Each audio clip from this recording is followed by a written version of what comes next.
कुछ लोग जैसे बच्चियाँ या बड़े कोई कॉन्शियस होते हैं, कुछ लड़कियाँ ऑफिस जा रही हैं, काम कर रही हैं, तो अगर उनको ब्रेसेस लग गए, या कोई बच्चियाँ स्कूल में थोड़ा सा कॉन्शियस होती हैं, यू नो, ब्यूटी कॉन्शियस, तो अब तो जो ब्रेसेस आप लोग लगाते हैं उसके ऊपर भी जो है ना एक आप लोग ये जो कैपिंग है ये लगा लेते हैं टेम्प्रेरी, ये लगा के दे देते हैं, जिसमें आप कहते हैं कि आप जहाँ जा रहे हो उस वक्त पहन लें, और जब आपको फील हो, जब आप घर पे हो तो आपके ब्रेसेस लगे हुए फील भी नहीं होगा तो आप वो उतार दें। तो क्योंकि ये मेरे साथ भी एक्सपीरियंस हुआ है, क्योंकि ये जो आप दिखाएंगे कि इस तरीके से जो आप लोग होते हैं ना, कि एक तो ये दांतों को सीधा करने के लिए आप लोग देते हैं, ठीक है ना, जिसमें आप लोग अगर इस तरह से कुछ पहन लें तो ये ट्रांसपेरेंट होते हैं, यू कैन सी क्लोजली। ये डॉक्टर साहब के हाथ में मैं रखूँ, इधर कैमरा ही देखें, बिल्कुल ऐसे ट्रांसपेरेंट से होते हैं, which you can wear it easily. आपकी कोई जो भी दांत के ऊपर नीचे के इशू होते हैं वो पता भी नहीं चलते, अगर आपके कोई ब्रेसेस लगे हैं वो भी। और भी अगर आप लोग थोड़ा सा उसको और कवर करवाना चाहते हैं, कि अगर आप लोग बहुत कॉन्शियस हैं, तो इस तरीके से भी ये जो कैपिंग होती है ना, जी जी, इस तरीके से भी कैपिंग जो है ना ब्रेसेस के ऊपर लग जाती होती है, तो वो फिर आपने आपके दांत के साइज़ की बनती है, आपको पहनाया और पहना के फिर आपको उतार दिया। जिस वक्त आपने पहनना है आप पहन ले, जिस वक्त आपने उतारना है आप उतार सकते हैं, ठीक है। इधर दिख रहा है कि जिस वक्त आपने पहनना है आप इसको पहन सकते हैं, और जिस वक्त आप चाहें तो उतार सकते हैं। ये आपके टेम्परेरी में भी बन जाते हैं। जी जी, ऐसे ही है, बिल्कुल। अच्छा, अब टेम्परेरी, तो ये तो टेम्परेरी वाली बात हो गई ना। ये देख लें इस तरह से कि जब आपने पहनना है आपने इसको पहन लिए, और जब आपने इसको उतारना है आपने उतार दिए। कुछ लोग अपने दांतों को जो है ना, अच्छा अब इस तरह की चीज़ें जो होती हैं वो कोई इन्फेक्शन तो नहीं देती? नहीं। इस तरह का कोई भी पीस, कोई दांतों में कोई टेंशन, क्योंकि ये तो अपनी मर्ज़ी से उतार सकते हैं। मगर कुछ लोग अगर इस तरीके से ज़रकोनियम या फिर पोर्सलिन के अगर फिट करवाना चाहते हैं, उनके दांत का शेप ही नहीं खूबसूरत, क्योंकि स्माइल लाइन परफेक्ट नहीं, तो फिर ये क्या कर सकते हैं? देखें, अगर तो मोस्टली अगर स्माइल लाइन की बात करें तो उसमें हम एस्थेटिकली की बात करें तो हम प्रेफर करते हैं कि ज़िरकोनिया पे जाएं, ठीक है। या एक और टेक्निक आई है, उसको हम वेनियरिंग कहते हैं। क्या कहते हैं? विनियर्स। हाँ। मगर वीनियर्स निकल नहीं जाते, मैंने सुना है वो तो, क्योंकि हमारे शोबिस की काफ़ी सेलिब्रिटीज़ हैं जिन्होंने वीनियर्स ही करवाए हुए, वो कहती है निकल जाते हैं। जी देखें, विनियर्स क्या होते हैं, विनियर्स में आप ये देख लें कि वो एक दिखाने की चीज़ है, और जो चीज़ दिखाने में आती है तो इसका मतलब ये है कि उसकी स्ट्रेंथ वो नहीं है जो एक नॉर्मली पोर्सलिन या ज़िरकोनिया के दांतों की। ज़िरकोनियन और ये जो पोर्सलिन है, इससे बंदा बाइट कर सकता है, सब कुछ कर सकता है जी, इनकी स्ट्रेंथ बहुत अच्छी होती है। अच्छा। और अगर हम वो मॉडल्स की स्माइल में जाएं कि वो फिर हम वेनियर्स करते हैं और उनको पहले बता देते हैं कि आपने इसकी टेक केयर बहुत ज़्यादा करनी है। वो टेक केयर नहीं करेंगे, वेनियर्स ब्रेक भी कर सकते हैं, वेनियर्स उतर भी सकते हैं, और फिर उसका यही होता है कि हमें दोबारा से वेनियर्स करने पड़ते हैं। अच्छा, वेनियर्स के लिए होता है कि आप लोग दांत को पहले पतला कर देते हैं, ग्राइंड करते हैं थोड़ा सा उसको, बहुत पतले, बिल्कुल हाँ, उसमें माइनर से जो भी, मगर शेप तो वो नहीं रहता। मतलब वीनियर अगर नहीं लगाए उन दांतों के ऊपर तो वो ऐसे दांत नहीं होते कि उनको दिखा सकें, मतलब वैसे अपनी तरफ से वो फारिग हो जाते हैं, बर्बाद। तो उनके ऊपर वीनियर लगाना इट्स मोस्ट इम्पॉर्टेंट। ऐसे ही मोस्ट इम्पॉर्टेंट। अब अगर ये जो वीनियर वाली चीज़ है, इसमें आप लोग फिर इसको रूट कनाल भी करते हैं, कोई सेंसिटिविटी हो जाती है या कुछ होती है तो उनको रूट कनाल करना पड़ता है उन दांतों को? नहीं, ऐसा कुछ नहीं होता। और मैंने मोस्टली डेंटिस्ट को ये देखा है कि वो विनियर्स हो जाए, ज़िरकोनिया हो जाए, क्राउनिंग हो जाए, वो रूट कनाल पहले करते हैं, बाद में ये सब चीज़ें करते हैं। हालांकि ये नहीं होना चाहिए। Root canal is a last procedure of any treatment.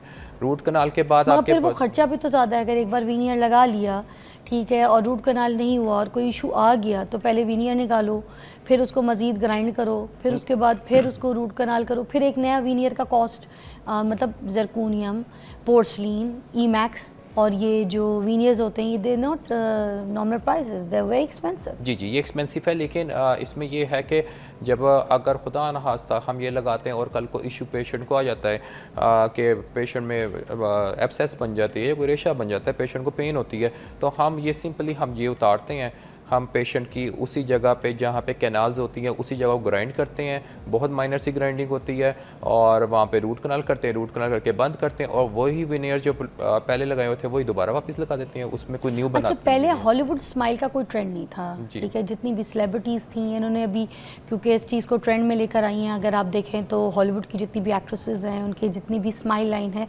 उन्होंने अपनी हॉलीवुड स्माइल करवाई हुई है। फिर ये जो इंडियन एक्ट्रेसेस हैं उन्होंने भी हॉलीवुड स्माइल करवाई हुई है। पाकिस्तान में बहुत सी सेलिब्रिटीज़ हैं जिन्होंने हॉलीवुड स्माइल करवाई हुई है, तो अब इसके बारे में आप क्या कहेंगे? ये कितनी अच्छी है, कितनी प्यारी है और कितनी ज़रूरी है?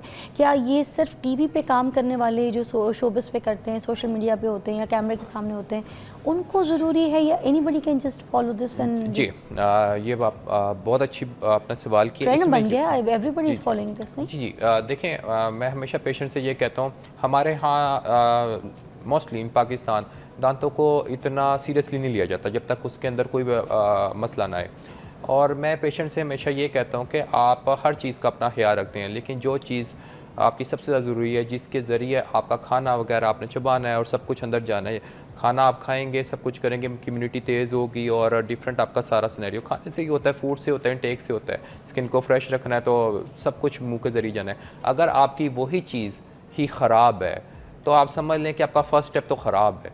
अब आपका अगले स्टेप्स में क्या होना है वो अलग चीज़ है। अब आपके मुंह में फॉर एग्ज़ाम्पल दांत वगैरह ख़राब हुई हुई हैं और ख़राब की वजह से उसके ऊपर बैक्टीरियाज़ हैं, डिफरेंट बैक्टीरियाज़ हैं, आप वही चीज़ इंजेस्ट कर रहे हैं, तो ये अभी न्यू आर्टिकल्स, लेटेस्ट आर्टिकल्स में ये आता है कि हमारे मुंह के अंदर एक बैक्टीरिया होता है स्ट्रेप्टोकोकस नाम का, वो जब हम खाने के ज़रिए या थूक निकलते हैं या पानी पीते हैं तो वो आपके अंदर इंजेस्ट होता है, वो अंदर जाके आपके दिल पे सबसे ज़्यादा अटैक करता है। इसलिए नॉर्मली जो डॉक्टर्स होते हैं, जो अच्छे फिजिशियन हैं, जो इस चीज़ को समझते हैं, तो पाकिस्तान में भी इस चीज़ का बहुत शो हो रहा है, तो वो डेंटल क्लियरेंस के लिए पहले भेजते हैं कि आप डेंटल क्लियरेंस करवा के बाद में हम आपके दिल का कोई ट्रीटमेंट करेंगे।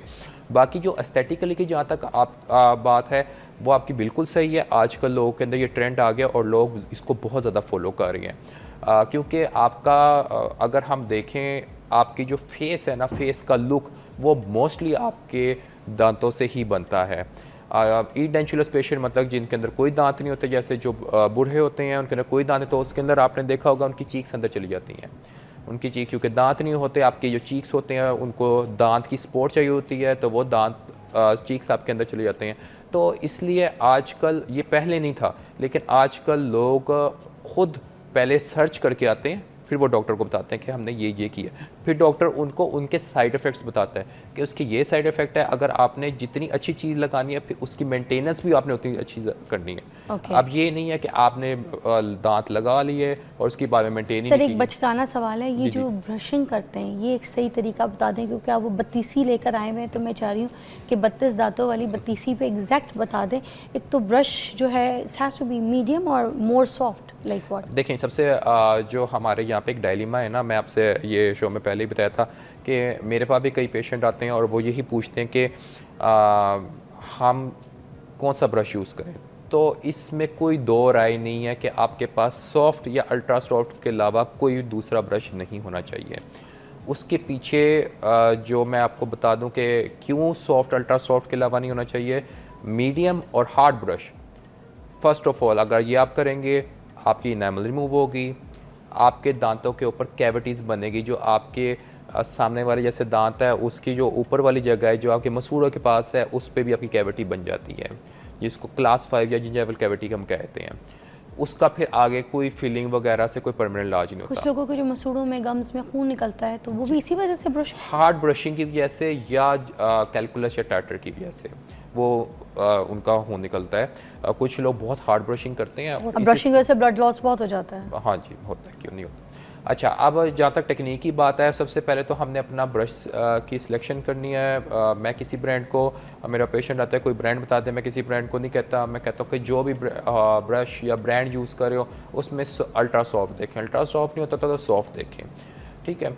और फिर उसको दूसरा तरीका ये है कि हमने ब्रश को अपने दांतों के पास लेके आना है। अब लोग क्या करते हैं, लोग दबाते हैं और इस तरह ब्रशिंग करते हैं, ठीक है, जो कि बिल्कुल गलत है।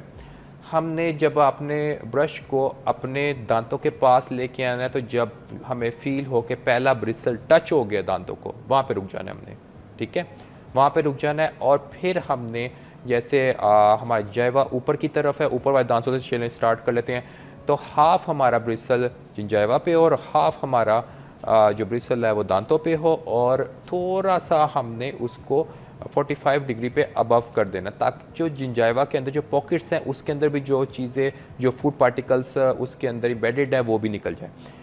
इस तरह करके फिर हमने इसको सर्कुलर मोशन में प्यार से करना है और बहुत प्यार से ब्रशिंग करनी है। हमने कोई जोर नहीं लगाना, कोई मतलब जो गम्स हैं उनके ऊपर भी करना है उनके ऊपर भी, गम्स के दरमियान हाफ गम्स और हाफ टीथ, ठीक है, इस पे रख के और थोड़ा सा गम्स की तरफ टिल्ट करके हमने इस तरह ब्रशिंग करनी है, ठीक है, इसी तरह करनी है। और ब्रशिंग में हमने ज़्यादा जल्दी नहीं करनी, हमने 1 से 2 मिनट्स हमने लगाने ही लगाने हैं, ठीक है।